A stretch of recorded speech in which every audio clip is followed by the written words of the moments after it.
What's going on, guys? In today's Trophy Kids, got a great show for you. Going to go and talk a little bit more about the Trophy Kids hotline we have opened. Also talk a little bit about Colin Cowherd's hot take recently. And I'm giving you my picks for NFL Week 16. So let's go.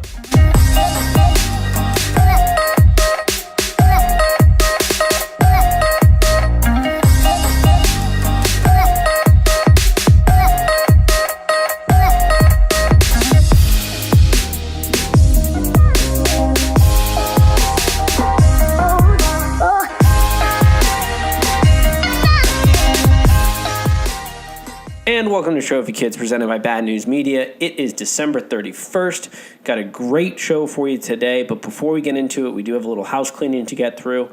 This upcoming week, we will be off on the early part of the week for the holiday, so we will have our regularly recorded show that releases on Friday next week, but we will be off on the early part. Also, I want to apologize for no show earlier this week. Michael got sick. We weren't able to record. And Tim will be out today. He did have something come up, but he will be back for next week's show. Also, a little bit of an announcement to make. We have opened a Trophy Kids hotline. So give us a call at 513-900-8403. Leave us a voicemail. It can be sports related. Could be about life. Whatever you'd like us to answer or talk about on the show, give us a call. We'll be more than happy to do so. Now, let's get right into it. First, I want to talk about something that's been bugging me for a little while here. So, all of us who watched the Monday night game know Cam Newton is obviously hurt. He's banged up, not playing effective football at this point in time. Hasn't really been that effective in the last 3 weeks or so. Obviously has an injury. I don't think he's the Markelle Fultz of football, where he's just learned to do his primary job and being able to throw the ball. It's obvious that he's dealing with an injury. He came out and said so.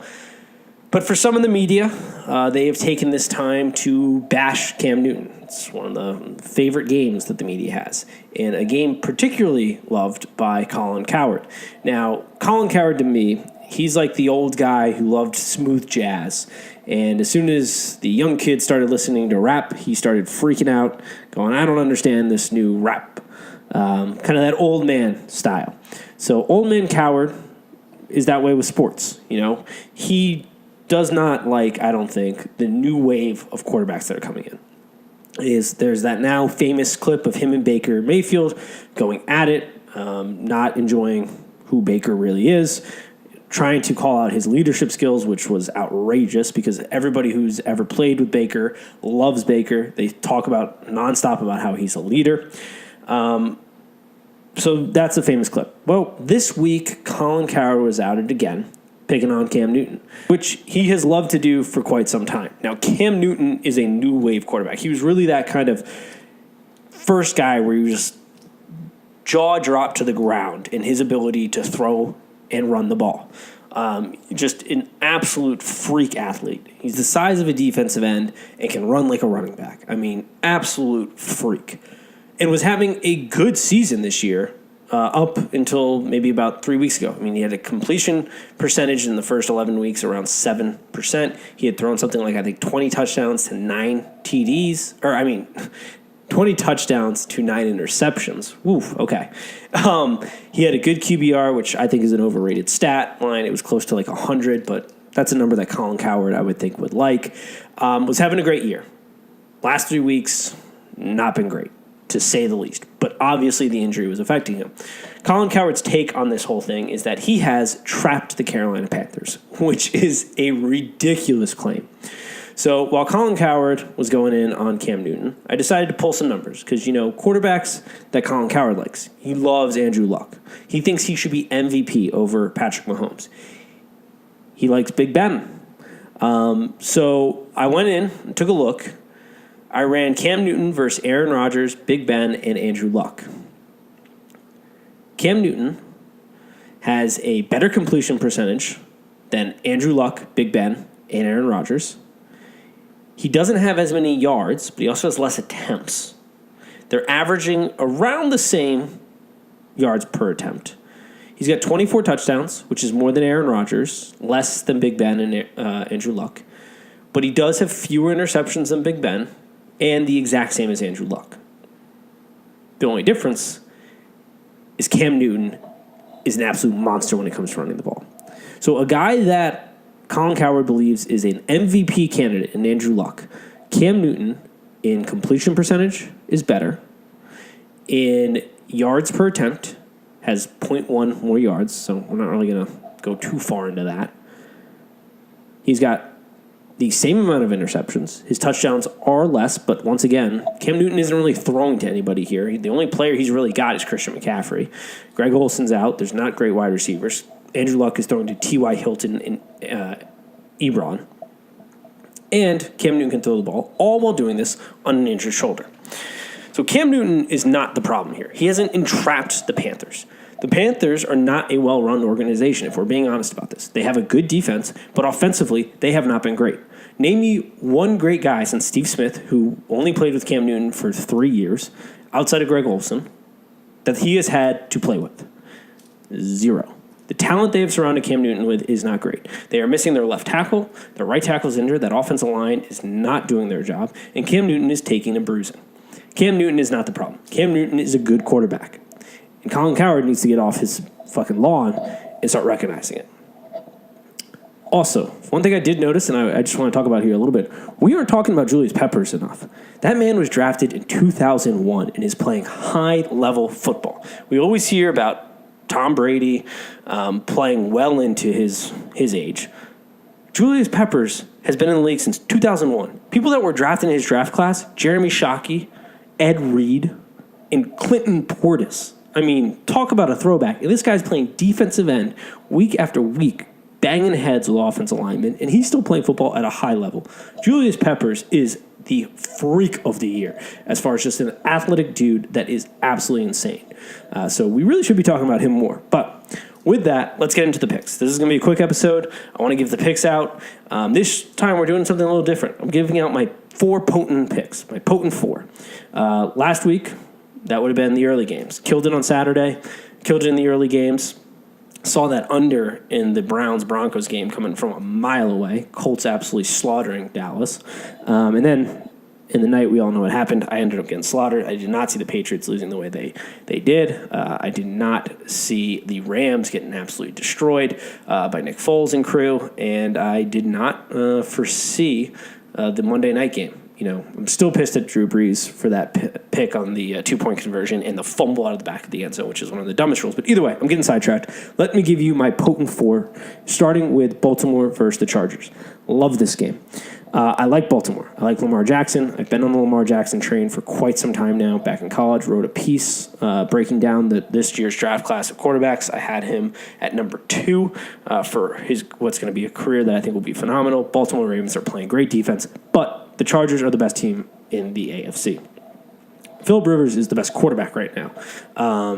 I think by far. He is having a hell of a year. I do like the Chargers at home, -4.5. I don't think Lamar Jackson and crew will be able to do what they want to do offensively. I think Phillip Rivers will slice through that Ravens defense and find success there. So mark me down, Chargers -4.5 as part of my potent 4. Next game, I got my Tampa Bay Buccaneers versus the Colts. The line is set at 7. Or not the Colts, I apologize. The Cowboys. The Cowboys are going to absolutely slaughter. And I'm telling you, slaughter the Tampa Bay Buccaneers. Cowboys had a rough game, got embarrassed on a national stage by the Colts. They got a dirty taste in their mouth. Both these teams are out of playoff contention, but these teams are about to bang it out. I think that Zeke is going to be too much for the Tampa Bay defense to handle, meaning Dak will be a little bit more freed up. I don't think Tampa will be able to get much going offensively against this great Cowboys defense. So give me Dallas -7. Take them in my potent 4. Then I got Cincy versus Cleveland. Line is at 9. Over's at 44.5. I like the over here. I think the Browns are probably going to cover, but I'm taking the over at 44.5. I think Cleveland's going to light it up. I think Cincy is going to put up a couple points. Driscoll, the quarterback who's replacing Andy Dalton, he's been a little wishy-washy, but good enough. I like the over at 44.5. Bears versus 49ers. Love this game. Give me the Bears at -4.5. Also, Bears first half. That's the hottest bet in sports right now. Look at the first half, take it. But I'm also taking Bears versus 49ers, taking the Bears at 4.5. Bears are playing for that second seed in the NFC, a first week bye, which would be huge to get healthy, rest up a little bit. The defense is going to be too good for the 49ers. The offense, I think, is going to pull out some tricks to try to get that bye. Nagy's going to really go ahead and put his pedal to the metal here. So, like the Bears, minus 4.5. So those are my potent 4. I'll probably put them in a parlay on my end, but those are the games I like the most. Those are my favorite picks for this week. Game to watch out for, Bills versus Pats. Pats are minus 13.5, over-unders at 44.5. Watch out for the Bills. I like the Bills here. They have the best pass defense in the league. The Patriots' offense is not looking great. Flash Gordon is gone. Gronk is looking like a robot out there. Obviously, I think he's coming to the end of his career. Tom Brady might have an undisclosed injury relating to his MCL. Reports are out. That offense has looked stale and stagnant. Bills' pass defense is the best in the league. They have the 10th best run defense. And, yes, I know. What you're going to say is you never bet against the Patriots at home. The home field advantage for the Patriots, especially against the spread and straight up, has been outrageous. But this is a 13.5-point spread. That's a big spread. The Patriots have yet to play Josh Allen, who, once he gets running, makes that Bills offense another dynamic that is tough to deal with. So I like the Bills. Watch out for them here at 14 or at 13.5. Other game I like. Last game. Redskins versus Titans. The over on this. This is the lowest over of the week. It's at 37. I think the Titans might hit this on their own. The Redskins defense is atrociously bad. I could see this game being exactly like the Giants game. Derrick Henry just running all over them. Big holes, big opportunities there. Marcus Mariota is the best quarterback under pressure and is very kind of flying under the radar just as a passer in general. I think the Titans' offense exposes the Redskins' defense. I don't think the Redskins are going to put up a ton of points, but I like the over. I think they'll put up enough. And like I said, I think the Titans probably do it on their own. So those are my picks this week. I hope you all have a great holiday. Remember, give us a call to the Trophy Kids hotline if you need that number again.